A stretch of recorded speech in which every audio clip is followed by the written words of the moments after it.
Seigneur soit avec vous. Évangile de Jésus-Christ selon saint Luc. L'ange Gabriel fut envoyé par Dieu dans une ville de Galilée appelée Nazareth, à une jeune fille accordée en mariage à un homme de la maison de David appelé Joseph. Et le nom de la jeune fille était Marie. L'ange entra chez elle et dit: Réjouis-toi, comblée de grâce, le Seigneur est avec toi. À cette parole, elle fut toute bouleversée et elle se demandait ce que pouvait signifier cette salutation. L'ange lui dit alors: Sois sans crainte, Marie, car tu as trouvé grâce auprès de Dieu. Voici que tu vas concevoir et enfanter un fils, et tu lui donneras le nom de Jésus. Il sera grand, il sera appelé Fils du Très-Haut. Le Seigneur Dieu lui donnera le trône de David, son père. Il régnera pour toujours sur la maison de Jacob, et son règne n'aura pas de fin. Marie dit à l'ange: Comment cela va-t-il se faire, puisque je suis vierge?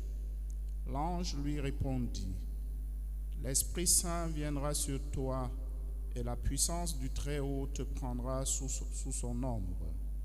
C'est pourquoi celui qui va naître sera saint, et il sera appelé Fils de Dieu.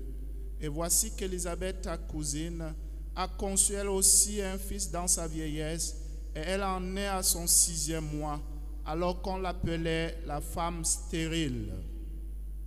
Car rien n'est impossible à Dieu.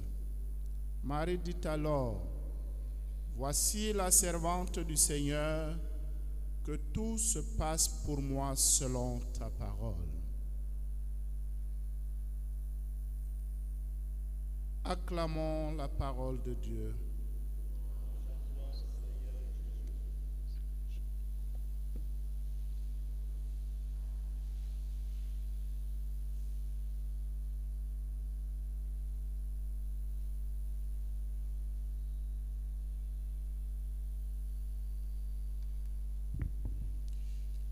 Bien-aimés du Seigneur, frères et sœurs en Jésus-Christ, loué soit Jésus-Christ. Loué soit Jésus-Christ. Je le disais à l'entame de la célébration, l'Église, notre Mère, nous donne de célébrer la solennité de l'Immaculée Conception de la Bienheureuse Vierge Marie, Mère de Dieu et notre Mère. Une solennité qui s'est dessinée dans les fils de l'histoire de notre foi. Dès les premiers siècles, les chrétiens ont reconnu en Marie une grâce particulière qui lui a été offerte par Dieu, celle de concevoir sans le péché originel, celle d'être venue au monde sans le péché originel, parce que Dieu l'avait préservée de cela, afin qu'elle devienne la mère de son Fils, notre Seigneur et notre Dieu, Jésus-Christ. Et lorsque le dogme de l'Immaculée Conception est promulgué, 4 ans après, une jeune fille qui n'est pas théologienne, une jeune fille qui ne sait même pas que le dogme a été promulgué, reçoit la visite de Marie Bernadette Soubirous, et lorsqu'elle demande à Marie: mais que vais-je dire aux gens que j'ai rencontrés qui? Et Marie de lui dire: je suis l'Immaculée Conception. Et du lieu de la rencontre avec Marie jusqu'au moment où elle rencontre le prêtre, elle répète cela justement de manière machinale: je suis l'Immaculée Conception, jusqu'à ce qu'elle rencontre le prêtre, afin que ce qui a été dit soit ratifié et devienne pour nous une solennité qu'aujourd'hui nous sommes fiers de porter.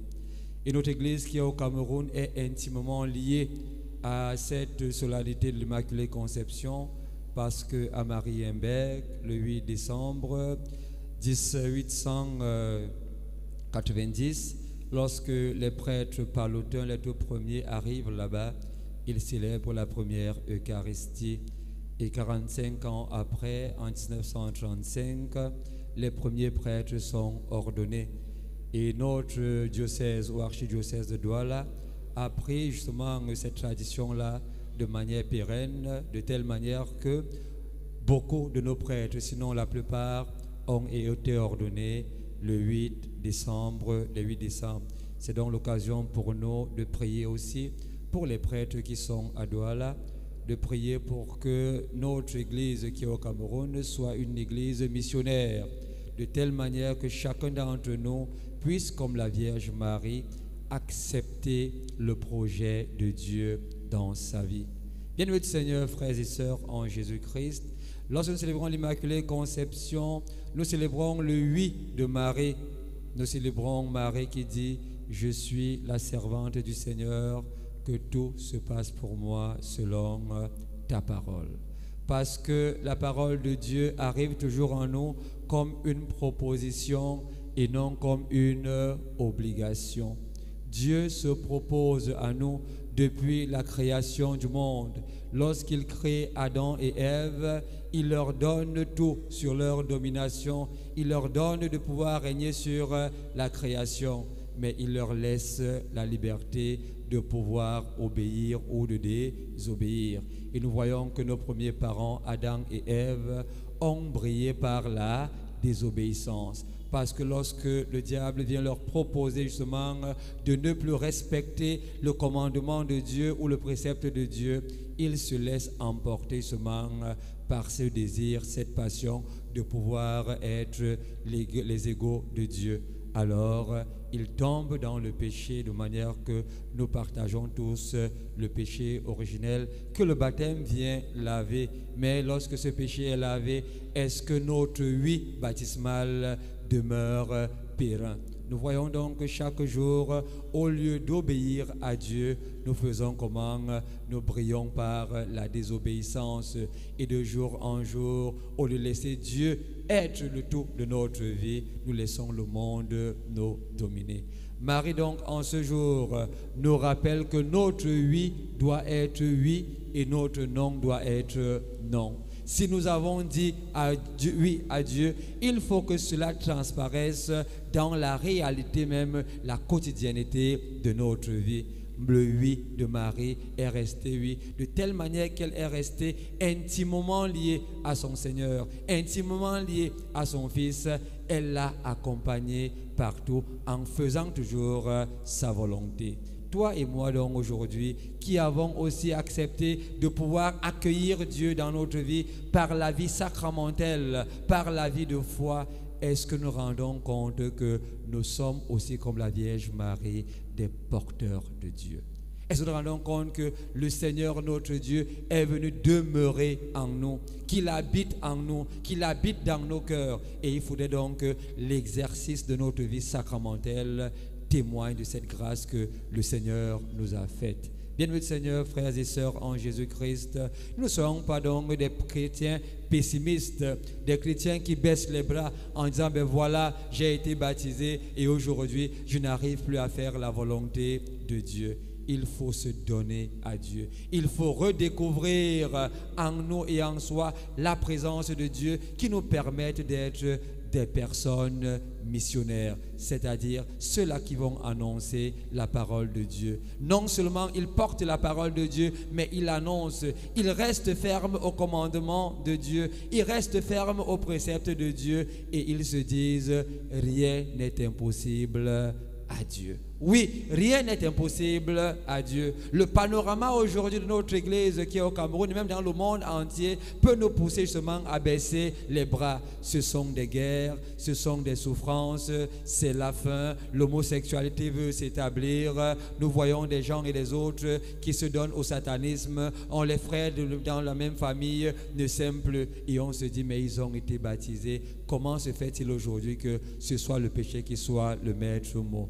Oui, si d'aucuns ont baissé les bras, oui, si d'aucuns ont choisi le péché comme étant leur vecteur directeur, nous, en tant que chrétiens, nous avons encore l'assurance que nous avons une voix prépondérante qui intercède pour nous, celle de la Vierge Marie. Et si Marie intercède pour nous, c'est pour que chacun d'entre nous, en la contemplant, puisse se dire, oui, Dieu est encore le maître de ma vie. Et s'il est le maître de ma vie, que dois-je faire? Je dois m'abandonner entre ses mains de telle manière que seule sa volonté soit faite. Alors, nous sommes donc appelés à être au milieu de nos frères et sœurs, la lumière justement qui jaillit lorsque l'espérance semble être perdue. La lumière qui jaillit lorsque le désespoir semble être le maître mot du monde. Marie jaillit dans la lumière pour dire que tout se passe pour moi selon ta sainte volonté. Et si je le dis de mon cœur, si je le crois fermement dans la foi,